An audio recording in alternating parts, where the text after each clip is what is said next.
Kubor nakaslem jong unongsan Hima. Kalong ka ika basngusi ban yo snow baki paralok samna jongi kiba khat pras nam shaneng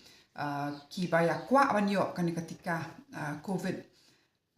ki persang ki pau kan ta ban register ya ladi hakat ko Kowin app Hynrei kim yo but la poi hakat ko app ko collapse no tingi smutu ba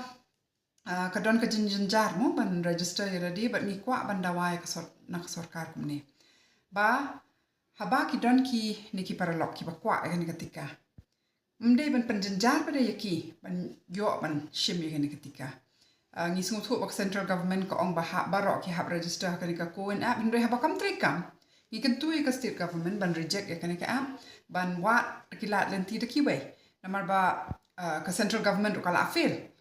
menta ka ong ki state ban thiet hi ka ya ka vaccine ru tingi ni don ka hok kom ka state ban persang ban wat ka we kalat kom no ban register ki ni samla ki ba Kwah injection but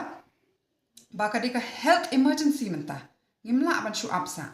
ti kilong ban shim ki Kyrteng le se ong ki ba kila ban shu wan chiki ni ki UPHC dispensary kum ni kum tai ban yo ka injection kum bangi le ma hapor ba ki khot yang ki ba South Post Sun snam so strong ni shu ya ni shu rum ha ka PHC ki shim mi tu EID jong ni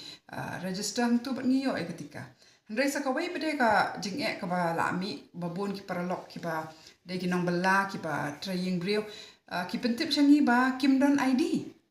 ti Hynrei ki Kwah apa dia kan ka injection namar ki Kwah ka jing yada namar makilele ki haban le bela tingi haban wa de kalat kalenti ba kumno ngin pediang ya wat kum kita ki beri ki bam don ID ngimla ban chumut dot ba barok ya don epic barok ya don ID ti ka state government ka deban solve kini ki issues immediately namar ba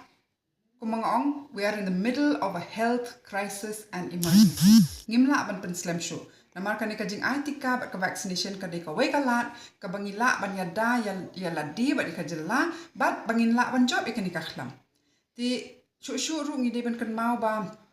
ngi de ban ai ya kan ka injection what chakini ki district towns ru ngim de ban focus tang ha shalong namar ngi yo imenta ba kala sa phrang ha wo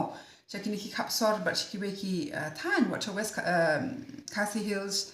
kumni kum tai ru kala ki ho ro kan ka jing yo ni kunyang covid tingi hapet bakan biang kan ka jing sam jong u jong ka vaccine bat ru ngatharai bakan state government kamnum la dalai ru klem de trailang bat kishnong le se kishnong ki la ban ya ni we yeng shi we yeng la ne khot ki khna samla ki ba Kwah kan ka injection register ya ki ai kan ja token bat ban pen biang ban pet pe por bangia le shimi kata injection kamnum don ka jing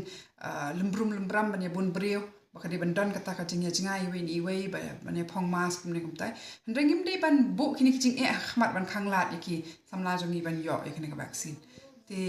barok ni de ban ya demand ka state government but it has to get its act together and ensure that all the 18 plus are vaccinated because they want the vaccine but just because they can't register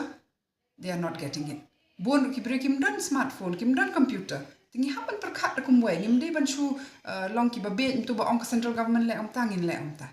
te paralok barok phiru phidi ban kan tu bat ya demand na ka sarkari kan ka hok ka jong phi